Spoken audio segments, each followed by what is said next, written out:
तर नमस्कार मित्रांनो आपण आज एका प्लॉट मध्ये आलेलो. तर इथं मित्रांनो बाग आहे, पहिल्या वर्षी तर पहिलाच भर आहे आणि बागाला जवळजवळ बागाचं वय असेल एक 17-18 महिन्याच्या आसपास वय असेल बागेचं मित्रांनो. पण ह्या बागेला मार्च मधला भर पकडल्यामुळे एवढी सेटिंग झाली. सेटिंग झाल्यामुळं मधीच्या पावसामुळं आणि परत सेटिंग एक्स्ट्रा जास्त झाली. त्यामुळे मित्रांनो वरून कागद होता. हे बघा मित्रांनो झाडं किती स्ट्रेस मध्ये गेलेत. वरून तेलाचा स्ट्रेस मित्रांनो, रोगराईचा स्ट्रेस. हे बघा मित्रांनो सलगच झाड स्ट्रेस मध्ये गेलेत.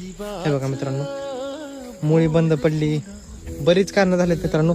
जेव्हा अशी झाडं स्ट्रेस मध्ये जातात मित्रांनो तेव्हा एकच गोष्ट आपल्याला करणं गरजेचं असतं, झाडांवरचा लोड कमी करणं, जी खराब फळं झाली ती काढून टाकणे आणि झाडांना खालून वरून टॉनिकच्या फवारण्या सिविडमध्ये, परत खालून ह्युमिक ऍसिड सोडणे, अशा गोष्टी करणं मित्रांनो खूप गरजेचं असतं. हे बघा मित्रांनो झाडांवरती कसा स्ट्रेस आलाय. अशा प्रकारे कंडिशन जर झाली तर झाडांचा लोड कमी